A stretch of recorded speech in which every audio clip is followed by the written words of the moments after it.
The 20th of June 2022. Much as we are commemorating World Refugee Day, the teachers in Uganda are not happy. Last week on Tuesday, we did have the arts teachers going on an industrial strike because of what had been done by government. From the last financial year, 2020 to 2021, the president did make a commitment to increment what the science teachers were getting up to, university as well as doctors and so on and so forth, and that has become a reality in the incoming financial year 2022 to 2023.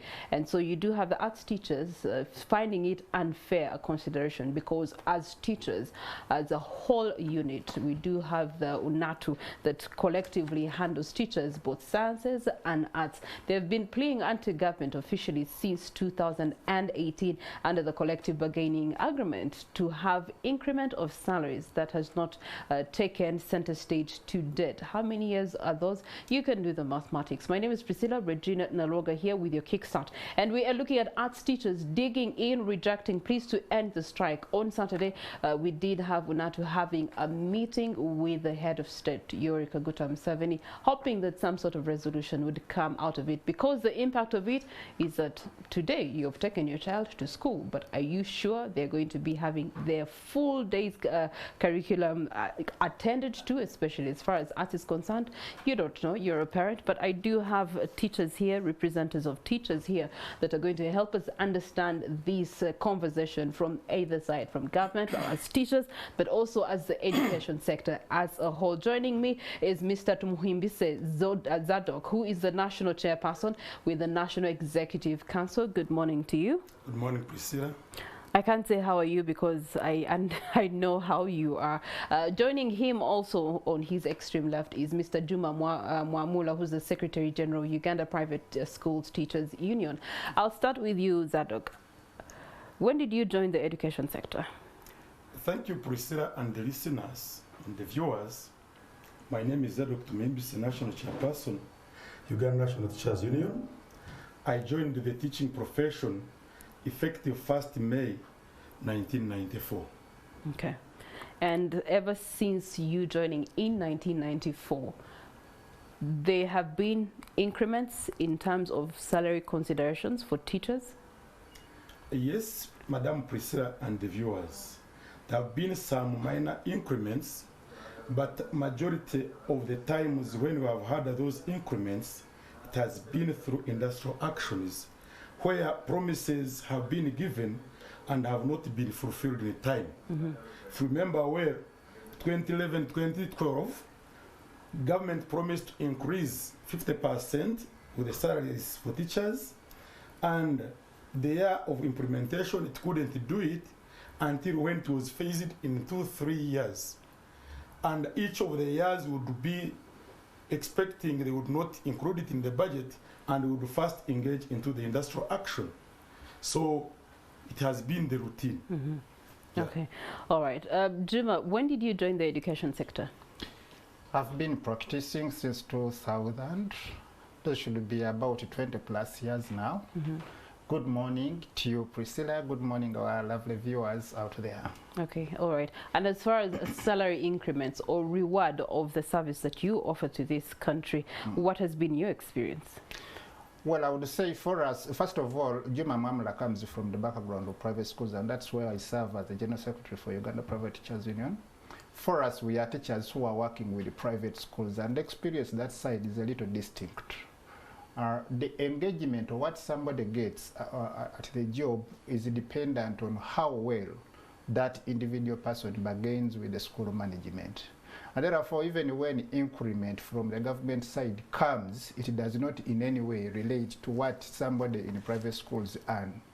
I should even state that seemingly the situation in private schools is much more deplorable, is much more miserable, because we even have schools at this level that are paying as low as 50,000 shillings a month. Just last month we were in Namutumba, and one teacher had brought up a case to the office of DU and to our attention of the school owner had not paid him for 3 months, moreover at a rate of 50,000 shillings. So that is how hard it is.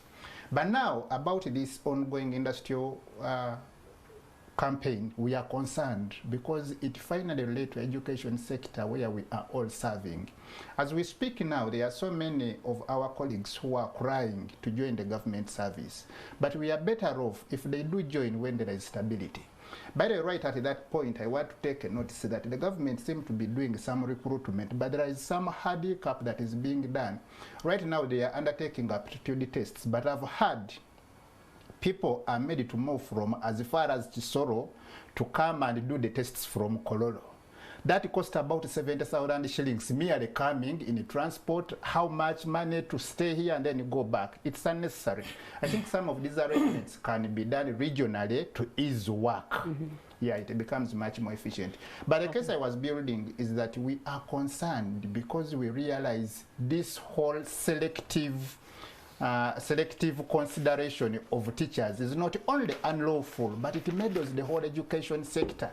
For us, from the background of the 50,000 shillings I just shared with you, we cannot afford to take our children to international schools. We cannot even afford to educate our children within some of our own decent private schools. So the alternative is government schools. Now, if there is confusion in government schools, then it clearly indicates that we do not have a future in our families because our children will not be able to go to school. So we want to see that there is peace, there is harmony in the government schools such that we can all gain. Okay, thank you so much, Juma. Back to Zadock. When we talk about this Industrials Act that you are participating in right now, it doesn't start last week. It has not started this year. I know that over a period of years, you have actually been engaging government. You reached a memorandum of understanding back in 2018 to be able to have consideration in the coming financial years. However, that has not mushroomed. Let's go back to the genesis of 2018. Yes, thank you, Priscilla, and the viewers.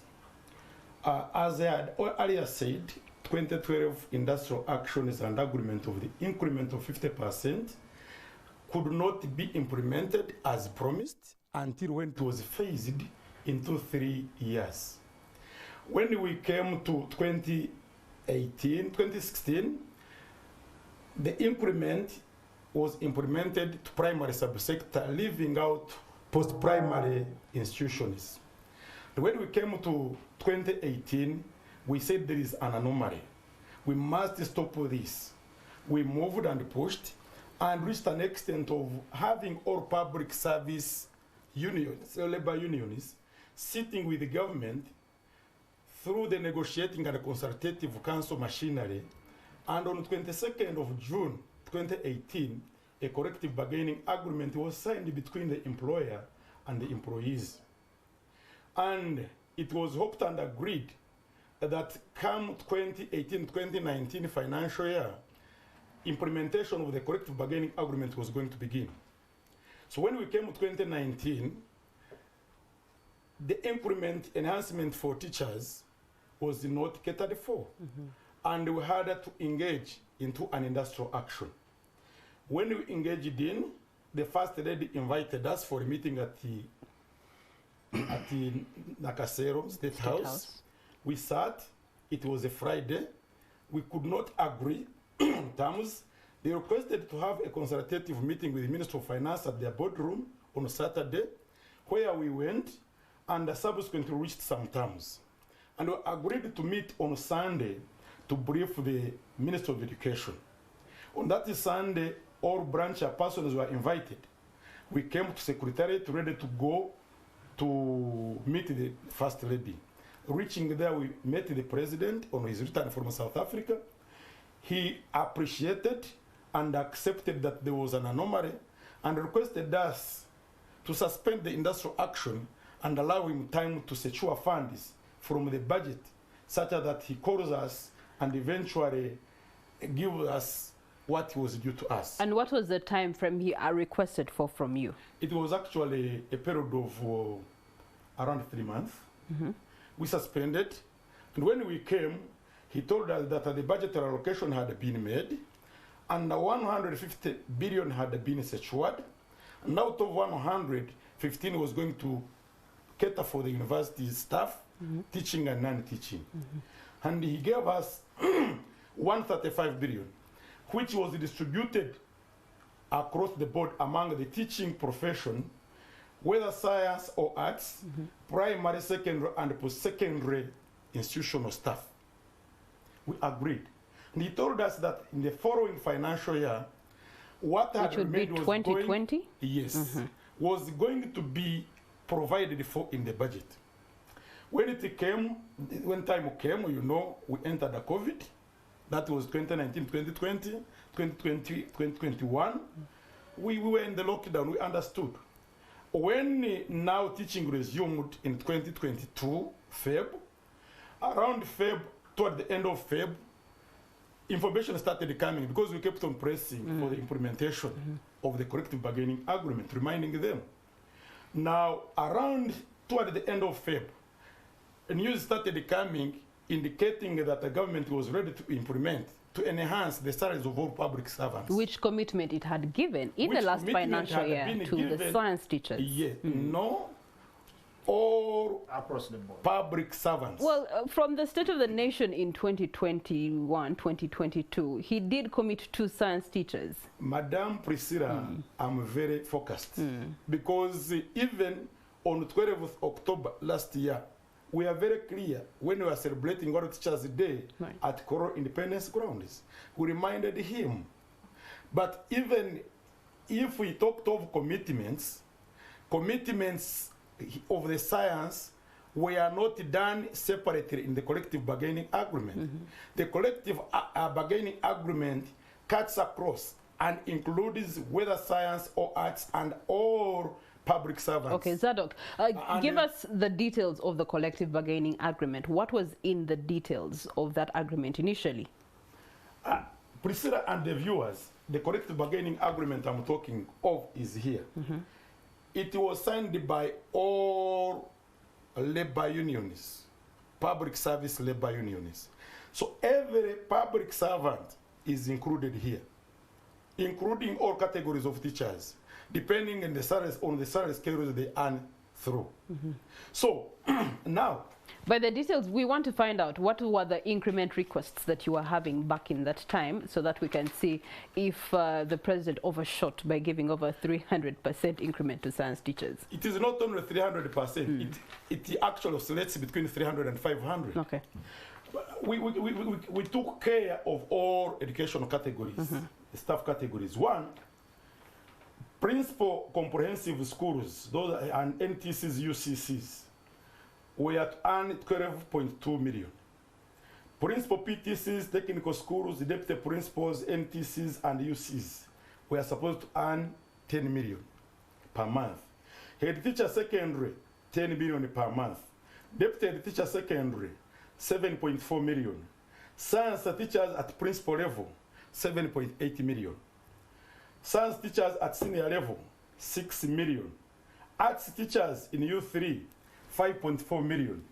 Science teachers at graduate level, 4.8 million.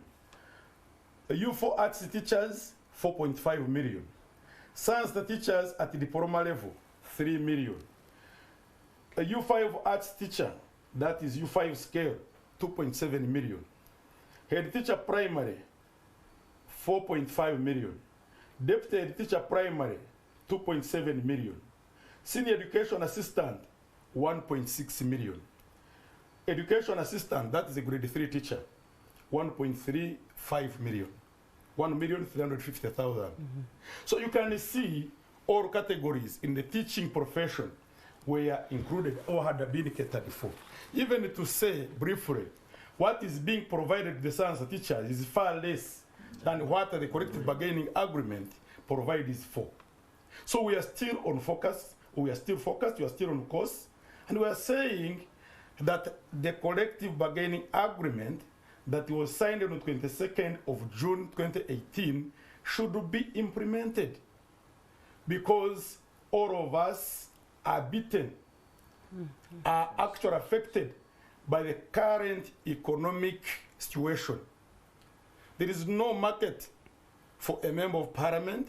There is no market for whichever category. We all go to the same shops for soap, for sugar. We take our children to school with similar scholastic materials, we work in similar working environments, the living conditions are at the same level. There are basics we all need. Yes, there is where we shall not touch, but there are basics we must attain, and the current payment cannot be in a position of facilitating us to serve our learners better. All right, Uganda Private School Teachers Union, how does this Industrious Act benefit you? One, as a General Secretary of Uganda Private Teachers Union, we are sister unions with any other education sector union. But importantly, Mwamula Juma is a leader at the National Organization of Trade Unions in UNATU, a federation that brings out all the unions, including UNATU and others together. Therefore, an agenda that comes forth and it relates to workers is my personal agenda as a leader at UNATU, is my agenda, or is our agenda at Uganda Private Teachers Union in spirit of solidarity, in spirit of brotherhood. So we are concerned. Maybe one thing I want to bring out also at this stage is there has been a narrative, either largely put forward by the media, that this struggle is more of arts against sciences. I think it should not be conceived in that way. It is really a struggle for education sector. As we speak today, Ministry of Education is on course of reviewing education and making it better. You probably know that we have had a change of curriculum. You probably know that even very recently we had the passing of a national teacher policy that is talking about so many other things. The intention is how do we better education? Now, if we are in a move of bettering education, we then have to move very cautiously in a manner that can take us there. As we speak, the proposals of selective enhancement, earlier on I told you that it breaches the Constitution of Uganda. The Constitution of Uganda provides that Parliament would be enacting laws that guarantee fair pay, equal pay for equal work. Then when you go forward into the Employment Act, I think Section 6, it is clear onto that. It guarantees that for as long as we are doing equal work, then we have to be paid equally. Regardless of whether you're a man, a woman, a Muslim, or whatever, those discriminations will not be there. So thinking of 4.8 million against 700,000 shillings for people going to the same class, attending in their sessions of same time, doing the same preparations, same evaluations, and so on and so forth is just unreasonable and a breach of that. So we think that we want to bring to the attention of the law policymakers that it is out of the law, and therefore they have to be cautious about that. But the other very important thing, my brother has even talked about that, is our leadership needed to have a respect for something they have agreed upon. There is already an existing collective bargaining agreement in the public service. The government, represented by Minister of Public Service, consented to it. So it is just a duty before the government to make sure that they take note, they implement to the latter the details that have been agreed upon there. The other thing I want to talk about, and something that should worry all of us to the extent that we should all give solidarity to the teachers, is for you to consider elevating a certain section so high against the others and even forget the foundation, because the argument here is that we want to promote sciences and therefore let us remunerate them exceptionally high. But even at the level of secondary, sciences are facilitated by these other subjects.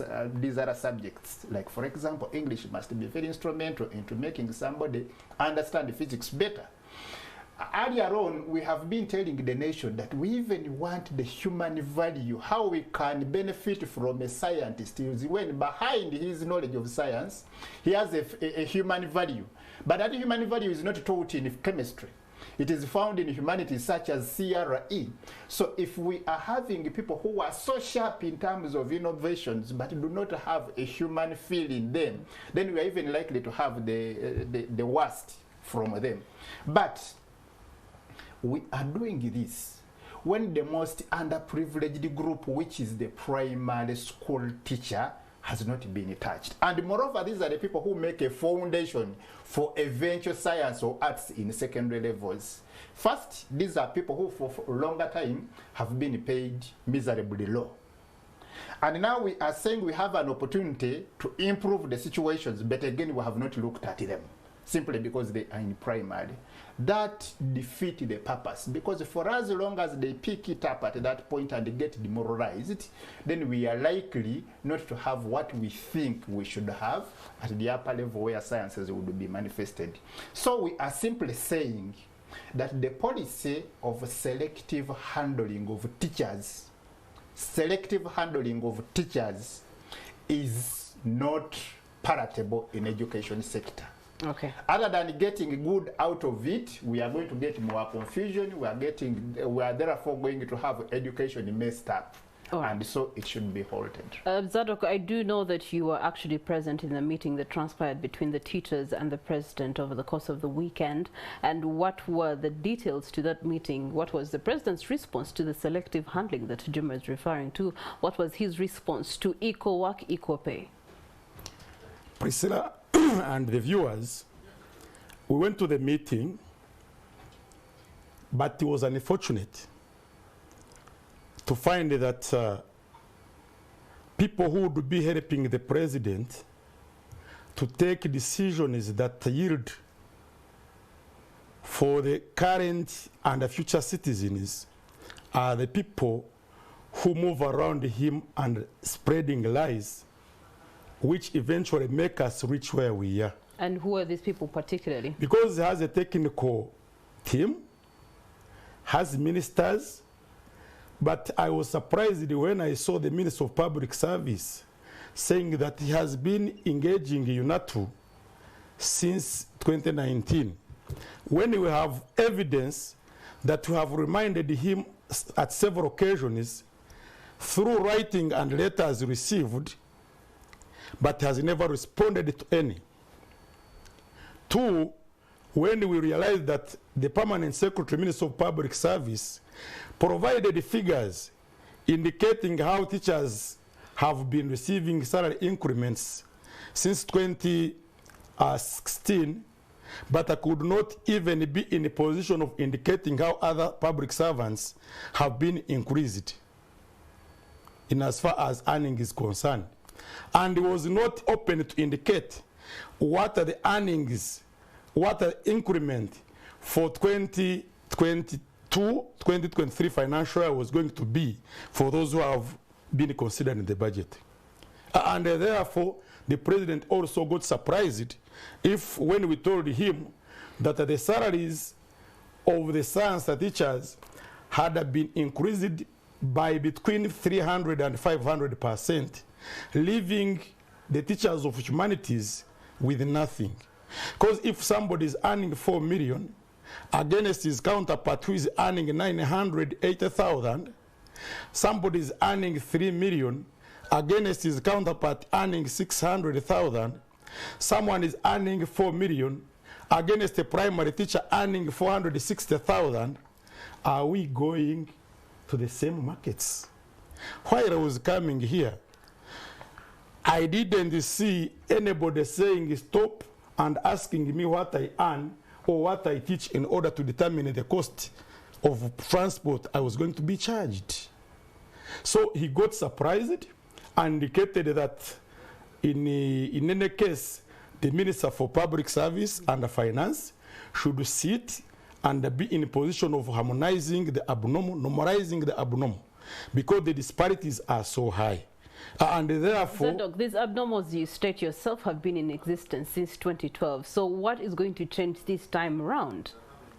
You see, that's why if we they've raise... not been corrected over the course of a decade, then when are they? How are they going to be corrected now? And yet you're having the implementation of Priscilla, the next financial year. From 2012, we are moving on. And actually, what we were there, we craved for the increment of science teachers of 30% over and above the arts counterparts. And therefore, as we moved on, we respected that, and we still respect that. They earn 30% over and above others in the humanities. So it is until now that when we went for the signing of the CBA, we made also consideration of that percentage. You can see the graduate arts teachers are proposed to be earning 4.5, while our brothers and sisters in the science are earning 4.8. We took care of all that. And therefore, we were surprised seeing the pronouncement deviating from the norm on the provisions of the signed CBA. Right, yeah, because even with the CBA that you're talking about, still it was not that the science teachers are not exactly getting what you were bargaining for in the agreement. So what else came out of the meeting on Saturday? On Saturday, they were told to go and make a review. And we said that fine, for us we are going to remain on the course of the industrial action. Our resuming work is dependent on how fast the Ministry of Public Service and Finance are going to work around the clock to ensure that they communicate effectively early enough. When we find that what they have been able to do is in consonance with our expectations and we agree with them, we have no problem, we shall resume. Okay. If they don't, we shall still move on with the industrial action because we raised this flag a bit earlier. And in any case, when we realized that they had deviated from what they were saying in February, March, April, on the 23rd, we gave a reminder that we are going to resume our industrial action. Because in 2019, when the president called us, we never called off the industrial action. We suspended on the promise that he was going to look for extra money to add on 135 had given us in the financial year that was proceeding, that was following. All right. So now, on 11th, the highest organ of the union, the Quinquennial Delegates Conference, sat and took a resolve to go for the industrial action, which was in consonance with our earlier communication on the 23rd. So it is not something new. Our case is clear, reminders were made, they read the budget well knowing that we are on course, they had the reminder, and therefore what we are going through is not new to them. All right. It is incumbent on them to work around the clock to ensure that they normalize the abnormal they created for the benefit of these learners. Yes. In regards to what we have talked about, the CBA is present and it's still active right now. And this brings into repercussions of one, labor. So from the end of the union, the collective unions body, as well as the private teachers body, as well as, you know, your brothers here in the public sector, in terms of what are the repercussions in terms of one, labor, but also in terms of education? Now, if we do not handle this thing well, our education as a country is going into shambles. And that must be the reason why me and you and the entire public must interest itself so high in this industrial action. And interest ourselves so high to the extent that we encourage our teachers to push those to the logical end. Because if we do not, if we just get ad hoc fix, then just after a term also, we are going back into the same thing. We need to have an overall solution to this problem and handle it once for all. Let me draw a clear distinction. Today, if you walked out on the street, there is a mockery definition of a state of a teacher. Teachers are known to be miserable, to be earning so less, to the extent that even in some shopping environments, people have quantities measures for teachers. We actually got a better picture during COVID-19 when we saw teachers having to have alternative sources of income. Thank you so much. Bricklaying being one of them. Bricklaying, going to wash, but that was largely for us in the private sector. And how communities actually responded to that in a negative way. But the case I am raising is that the society already has a perception of the situation of a teacher, and that the perception is a bad one in comparison to other public servants. So the time for increment is long overdue. Teachers' welfare should have been handled a long time ago. So now when the chance for increment come today, actually we all now need to raise up and say, look, government, for the betterment of our nation, for the betterment of our children, please consider teachers. And now when you're considering teachers, causing the confusion of discriminative handling is a much more deadly move. So let us consider the teachers by, first of all, taking up the proposals within the collective bargaining agreement. Because I've seen in here, people's salaries are being elevated to millions and so on and so forth. That would give a fairly better picture and positioning for a teacher in society. So let us consider them by taking up those agreements. Okay. But very importantly, avoid the selective such that they all rise together. It is then that we shall see them handling our children with motivation, handling the education sector in a manner that will bring the desirable results. Our future as a nation is really in education, because basically we are a developing community. So we need our children to have better education such that they really can have a better future going forward. Zadock, you said the sooner government handles this, the better for you to return to duty. If government does not handle this in the next 3 months? Thank you, Priscilla, and the viewers. I have to say this and emphasize that as teachers, we wouldn't like ourselves to see children at home. Children have lost enough time during COVID. This would be time for recovery. We are parents, we have children in these schools. We don't have even the capacity to take them to the international schools, which were opened during COVID. So our children lost, our children are losing. The earlier the government handled this issue logically, the better. And if it doesn't, I must say that they should take the blame of the consequences of this industrial action. So wherever you see the child not at school, don't blame the teacher. The commitment is here.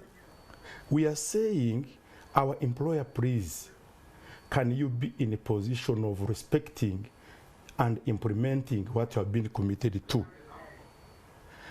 If it doesn't do it, the effects are adverse, and they should take responsibility.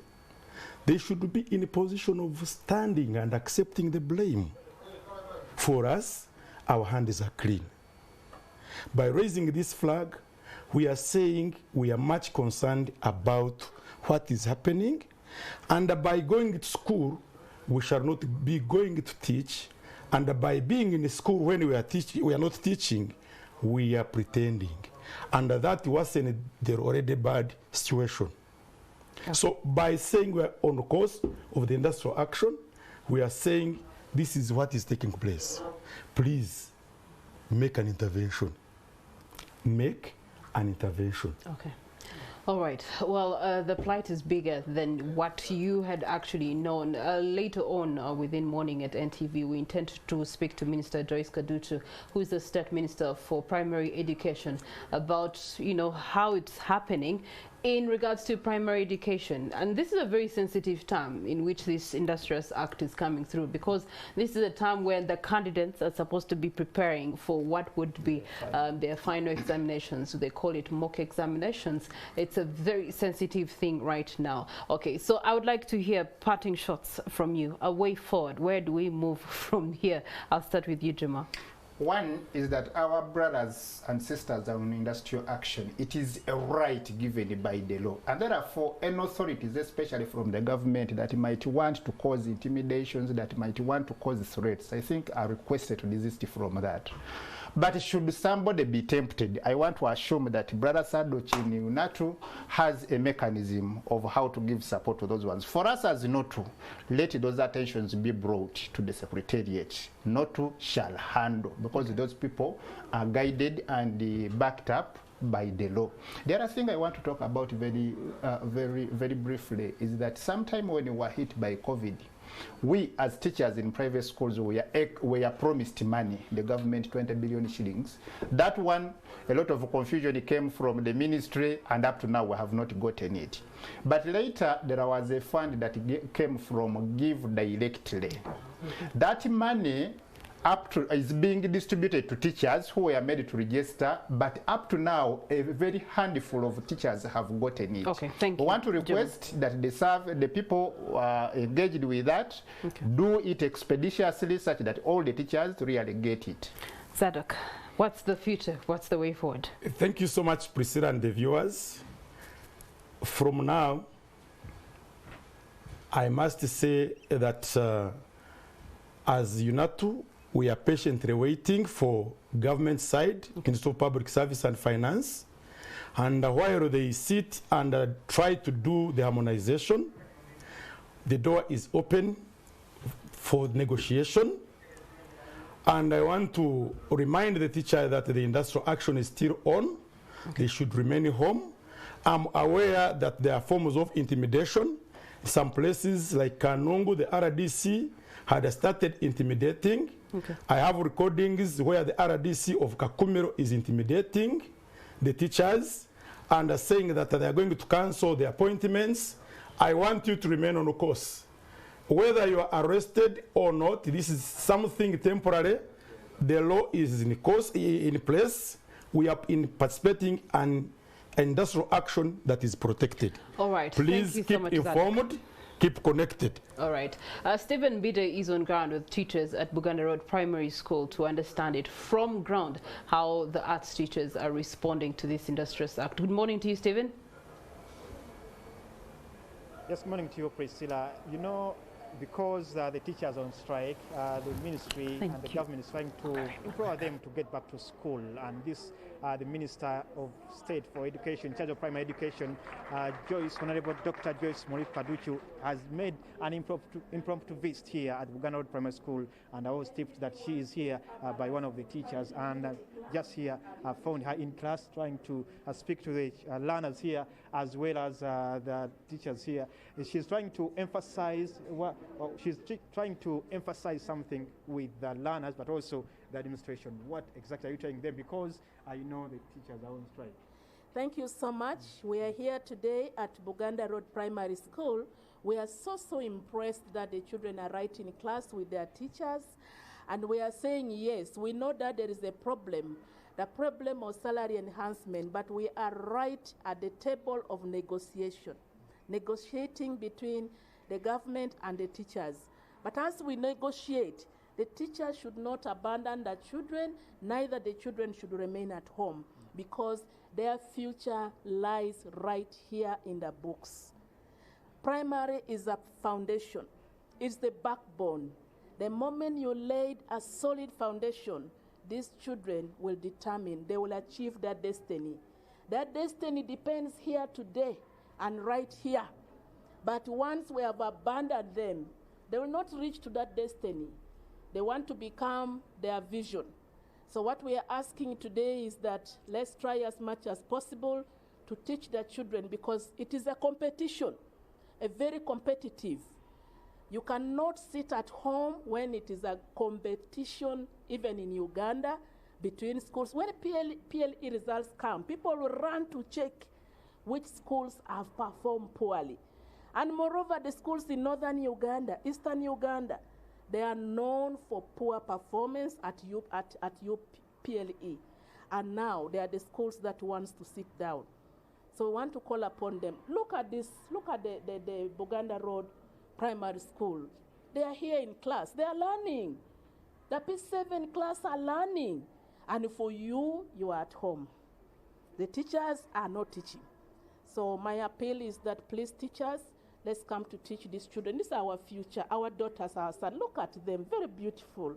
Brilliant. You know, Honorable, as you empower these teachers to get back to school, you had a meeting with them, with the President, with the Minister of Education, Honorable Jane Kataha Museveni, but still they are saying you're discriminatory when you decided to increase the salaries of those who are science teachers. These could be science teachers and arts teachers, but maybe inside them they are hurting, they need some salary increment. No, the issue is not discrimination. Government is committed. We realized in 2016, we increased salary in a gradual way, cut across a small increment. 2018, 2019, there was a salary increment, even for primary teachers, all over. But now the point is we cannot continue increase just small, small, small. We cannot scatter it all over. You don't feel that huge increment. So what we are saying, why can't we increase a huge salary so that somebody feels for really what you're working for? But at the same time, this huge salary cannot be increased at the same time. We need to take a small group today. Tomorrow we go to another group. Then we move like that until every teacher is enhanced. You know, in Kampala, I've seen many schools, at least like Buganda Road here, where we are, they are in school, but up country, teachers and head teachers are saying they are being intimidated by other DCs, by the ministry itself. They feel that there is unfairness. They feel they are intimidated. No, I think the issue is not being intimidated. It's a personal commitment. Teaching is a calling. It's a vocation. It's a profession. You are a shepherd. You are leading the sheep. These are the sheep. Tomorrow they have to reach their destiny. As a teacher, it's a calling. You cannot be forced to do what you are not called to do. If you know it's your calling, you will always feel motivated because you know that God who called you will reward you at appropriate time. So the call is still for children up country in the eastern part of the country. Look at your counterpart. They are here in class, and it is a competitive world. So we are still appealing to the teachers as negotiation takes place. Let's try to have the children in class and the teaching continues. Because what will you gain? As a teacher, you are losing, actually. All right, but as I speak to one of the teachers here and the learner at least, I want to understand from you. Today, you'll be going for cabinet as the government. On Saturday, you had a meeting. What do we expect? Maybe that could maybe change? No, the issue is we're negotiating together with the teachers. Even in a cabinet, we will still say let's negotiate. The issue disparity is not too big.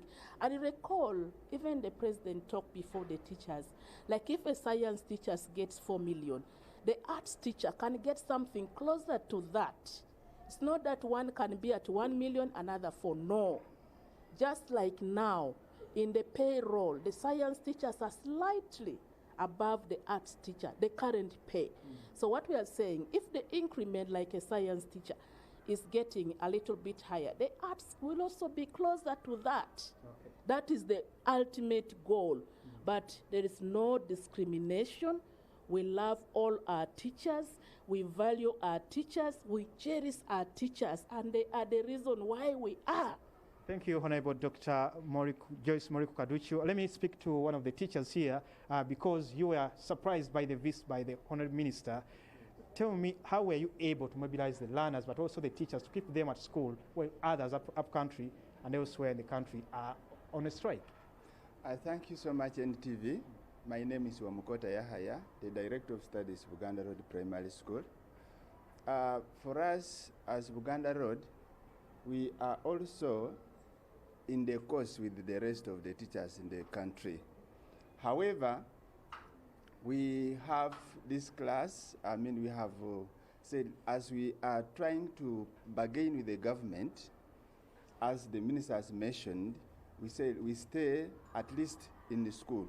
We are not all in the school, some members are not there.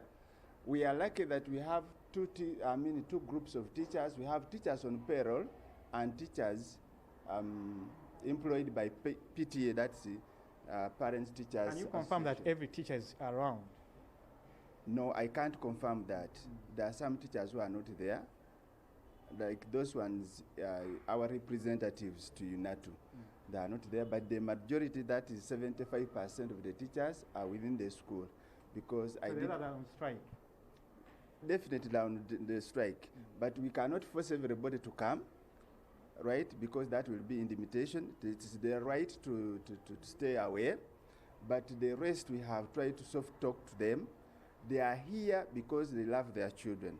However, what I want to appeal to the government, to our Honorable Minister, that really we are badly off as teachers in the whole country. When you compare our neighboring countries, the 560,000 I receive, really it cannot take my children to school. I have a child in Mengo SS I have a child in Namugongo. I have others in nursery school. That salary really cannot take my children to school.